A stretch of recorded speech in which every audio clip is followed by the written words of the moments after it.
Hello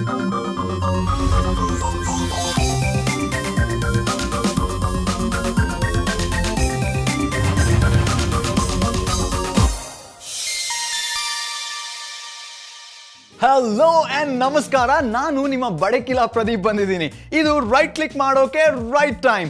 ಈಗ ತಾನೇ ಎಲ್ಲರೂ ಸಂಕ್ರಾಂತಿ ಹಬ್ಬ ಮಾಡಿ ಮುಗಿಸಿದ್ದೀರಾ ಅಲ್ವಾ? ಈಗ ತಂತ್ರಜ್ಞಾನದ ವಿಷಯದಲ್ಲಿ ಏನೇನು ಕ್ರಾಂತಿಗಳು ಆಗ್ತಾ ಇವೆ ಅನ್ನೋದನ್ನ ತಿಳ್ಕೊಳ್ಳೋದಕ್ಕೆ ರೈಟ್ ಟೈಮ್. ಎಳ್ಳು ಬೀರಿದ್ದಾಯ್ತು. ಈಗ ರೈಟ್ ಕ್ಲಿಕ್ ನ ಈ ಎಪಿಸೋಡ್ ಕಡೆ ನಿಮ್ಮ ನೋಟ ಬೀರಿ. ಈ ವಾರ ಏನೇನು ಹೊಸ ಹೊಸ ವಿಷಯಗಳಿವೆ ನೋಡೋಣ ಇವತ್ತಿನ ರೈಟ್ ಕ್ಲಿಕ್ ನ ಈ ಎಪಿಸೋಡ್ ನಲ್ಲಿ. ಮೊದಲಿಗೆ ಹೆಡ್ಲೈನ್ಸ್. ಇಂಟರ್ನೆಟ್ ನಲ್ಲಿ ಇನ್ಮೇಲೆ ನಿಮಗೆ ಬೇಕಿದ್ದನ್ನೆಲ್ಲ ನೋಡೋಕಾಗದೆ ಇರಬಹುದು. ಇದು ಇಂಟರ್ನೆಟ್ ಸೆನ್ಸಾರ್. ಇದು ನಿಮ್ಮ ಮೊಬೈಲ್ ನ ಸಾಂಗ್ ಸರ್ಚ್ ಎಂಜಿನ್. ಆಂಡ್ರಾಯ್ಡ್ ಫೋನ್ಗಳಿಗೆ ಸೌಂಡ್ ಹೌಂಡ್. ಯಾಕೋ ಬೇಜಾರಾಗ್ತಿದೆ ಅನ್ನಿಸ್ತಿದ್ಯಾ? ಇಲ್ಲಿದೆ iambored.com. 2 ಹೊಸ ಬ್ಲಾಕ್ಬೆರಿ ಮೊಬೈಲ್ಗಳು. ಬ್ಲಾಕ್ಬೆರಿಗೂ ಬಂತು ಹೊಸ ಆಪರೇಟಿಂಗ್ ಸಿಸ್ಟಮ್. ಅತಿಯಾದ್ರೆ ಅಮೃತಾನು ವಿಷ ಆಗತ್ತೆ ಅನ್ನೋ ಮಾತು ನೀವು ಕೇಳಿರಬಹುದು. ಇಂದಿನ ಮಾಡರ್ನ್ ಯುಗದಲ್ಲಿ ಈ ಮಾತು ಬಹಳ ಸರಿಯಾಗಿ ಅನ್ವಯ ಆಗೋದು ನಮ್ಮ ಇಂಟರ್ನೆಟ್ನ ಬಳಕೆಗೆ. ಕಂಪ್ಯೂಟರ್ ಮುಂದೆ ಕೂತ್ರೆ ನಮ್ಮ ಹಿಂದೆ ಏನೇನು ನಡೀತಾ ಇದೆ ಅನ್ನೋ ಪರಿವೇನು ಇಲ್ಲದೆ ಅದರಲ್ಲೇ ಮುಳುಗ್ಬಿಡ್ತೀವಿ. ಆದರೆ ಇಂಟರ್ನೆಟ್ ಅನ್ನ ದುರುಪಯೋಗ ಮಾಡಿಕೊಂಡು ಕಾಗೆ ಹಾರಿಸೋರು ಬಹಳ ಜನ. ಹಾಗಾಗಿ ಅಮೆರಿಕ ಸರ್ಕಾರ ಇಂಟರ್ನೆಟ್ ವೆಬ್ಸೈಟ್ಗಳಿಗೆ ಲಂಗು ಲಗಾಮು ಹಾಕೋ ಪ್ರೋಗ್ರಾಮ್ ಹಾಕೊಂಡಿದೆಯಂತೆ. ಇದರಿಂದ ಏನೇನೆಲ್ಲ ಆಗ್ಬಹುದು ಅನ್ನೋದ್ರ ಬಗ್ಗೆ ಫುಲ್ ರಿಪೋರ್ಟ್ ಇಲ್ಲಿದೆ ನೋಡಿ.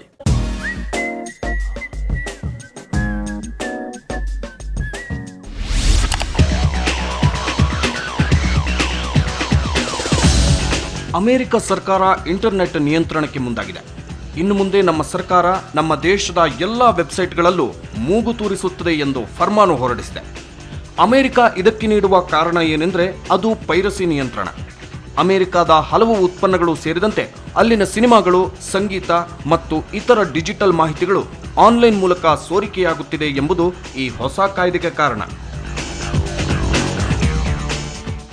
ಆದರೆ ಸೋಪಾ ಎಂಬ ಈ ಹೊಸ ಕಾಯ್ದೆಯಿಂದ ಹಲವು ವೆಬ್ಸೈಟ್ಗಳಿಗೆ ತೊಂದರೆಯಾಗಲಿದೆ. ಅವುಗಳಲ್ಲಿ ಅತಿ ಜನಪ್ರಿಯವಾದ ಗೂಗಲ್, ವಿಕಿಪೀಡಿಯಾ ಕೂಡ ಸೇರಿವೆ. ಇವಲ್ಲದೆ ಸೋಷಿಯಲ್ ನೆಟ್ವರ್ಕಿಂಗ್ ತಾಣಗಳು ಈ ಕಾಯ್ದೆಯ ಅಡಿಯಲ್ಲೇ ಕೆಲಸ ಮಾಡಬೇಕಾಗುತ್ತದೆ.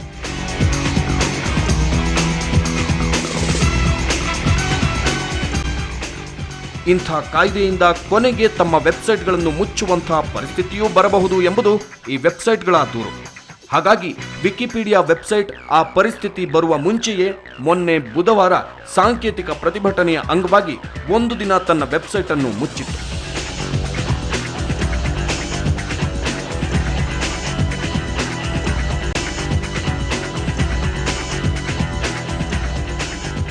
ಇದು ಅಮೆರಿಕಕ್ಕೆ ಮಾತ್ರ ಸೀಮಿತವಾದ ಕಾಯ್ದೆಯಾದರೂ ಜಗತ್ತಿನಾದ್ಯಂತ ಇಂಟರ್ನೆಟ್ ಬಳಕೆದಾರರಿದ್ದಾರೆ.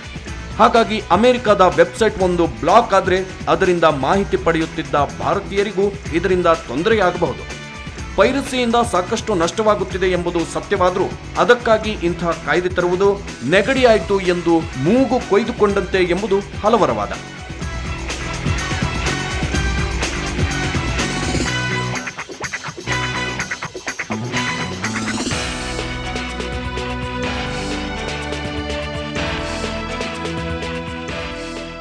ಸದ್ಯಕ್ಕಂತೂ ಪ್ರತಿಭಟನೆಯ ಬಿಸಿ ಏರುತ್ತಿದೆ.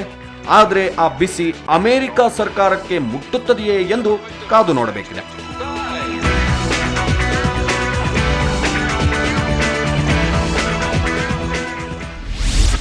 ಇಂಟರ್ನೆಟ್ ಬಳಕೆಗೆ ಕಲ್ಲು ಬಿದ್ದರೆ ಇನ್ಮೇಲೆ ಟೈಮ್ ಪಾಸ್ಗೆ ಏನಪ್ಪ ಮಾಡೋದು ಅಂತ ಯೋಚನೆ ಮಾಡ್ತಾ ಇದ್ದೀರಾ?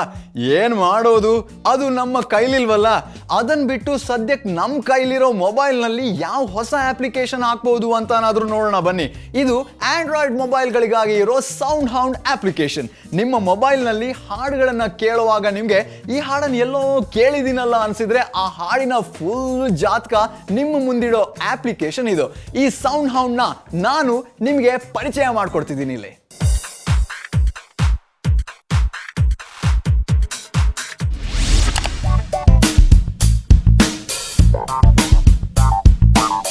ಇದು ಆಂಡ್ರಾಯ್ಡ್ ಮೊಬೈಲ್ಗಳಲ್ಲಿ ಉಪಯೋಗವಾಗುವ ಅಪ್ಲಿಕೇಶನ್.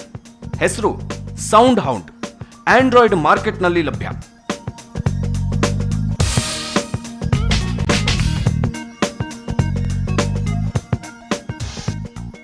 ಇದೊಂದು ಮ್ಯೂಸಿಕ್ ರೆಕಾಗ್ನೈಸೇಷನ್ ಅಪ್ಲಿಕೇಶನ್. ಅಂದ್ರೆ ನಿಮ್ಮ ಮೊಬೈಲ್ನಲ್ಲಿ ಹಾಡೊಂದನ್ನು ಪ್ಲೇ ಮಾಡಿದ್ರೆ ಇಂಟರ್ನೆಟ್ನಿಂದ ಅದರ ಸಂಪೂರ್ಣ ವಿವರಗಳನ್ನು ಇದು ಸಂಗ್ರಹಿಸಿಕೊಡುತ್ತದೆ.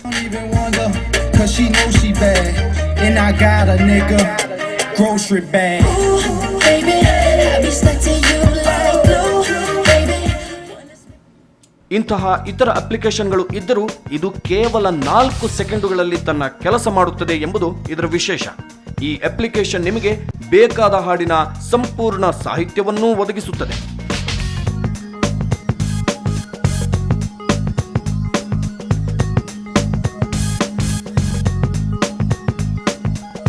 ಮತ್ತು ಆ ಎಲ್ಲ ಮಾಹಿತಿಗಳನ್ನು ನೇರವಾಗಿ ಫೇಸ್ಬುಕ್, ಟ್ವಿಟರ್ಗಳಲ್ಲಿ ಅಪ್ಲೋಡ್ ಮಾಡಬಹುದು. ಇದರ ಅವಶ್ಯಕತೆ ತೀರಾ ಅನಿವಾರ್ಯವಾದದ್ದೇನಲ್ಲ ಎಂಬುದು ನಿಜ. ಆದರೆ ಕೆಲವೊಮ್ಮೆ ಅಂತಹ ಮಾಹಿತಿಯ ಅನಿವಾರ್ಯ ಅಗತ್ಯ ಇರುವವರಿಗೆ ಇದು ಉಪಯೋಗಿ ಅಪ್ಲಿಕೇಶನ್.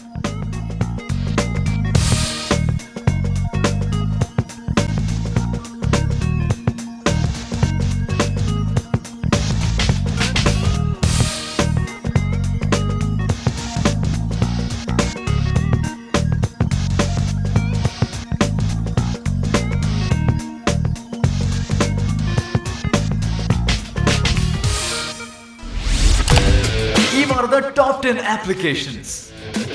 ಮೊದಲಿಗೆ ನೀವು ಫ್ರೀಯಾಗಿ ಡೌನ್ಲೋಡ್ ಮಾಡ್ಕೊಳ್ಳಬಹುದಾದ ಅಪ್ಲಿಕೇಶನ್ಸ್.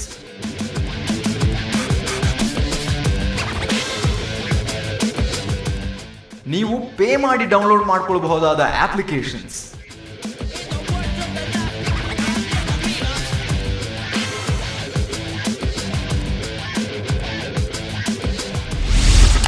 ಇಂತಹ ಅಪ್ಲಿಕೇಶನ್ಗಳನ್ನ ಡೌನ್ಲೋಡ್ ಮಾಡ್ಕೊಂಡ ಮೇಲೆ ಹಾಡುಗಳನ್ನ ಕೇಳಿ ಎಂಜಾಯ್ ಮಾಡೋದಕ್ಕಿಂತ ಅದರ ವಿವರಗಳನ್ನ ತಿಳ್ಕೊಳ್ಳೋದಕ್ಕೆ ಹೆಚ್ಚು ಟೈಮ್ ವೇಸ್ಟ್ ಮಾಡೋ ಅಪಾಯನೂ ಇದೆ. ಅನವಶ್ಯಕ ಡೀಟೇಲ್ಸ್ಗಳನ್ನ ಬದಿಗೊತ್ತಿ ಇಯರ್ಫೋನ್ಗಳನ್ನ ಕಿವಿಗೊತ್ತಿ ಹಾಡು ಕೇಳಿ. ನೀವು ಜಸ್ಟ್ ಹಾಡಲ್ಲೇ ಇರಿ. ನಾನು ಒಂದು ಸಣ್ಣ ಬ್ರೇಕ್ ತಗೋತೀನಿ. ಆನ್ ರೈಟ್ ಕ್ಲಿಕ್ ನಲ್ಲಿ ವಾಟ್ ನೆಕ್ಸ್ಟ್, ಸೈಟ್ ಸೀಯಿಂಗ್ ನಲ್ಲಿ ಬೋರಿಂಗ್ ಎಪಿಸೋಡ್, ಸ್ಪೂನ್ ಫೀಡ್ ನಲ್ಲಿ ಹೈಡ್ ಅಂಡ್ ಸೀಕ್,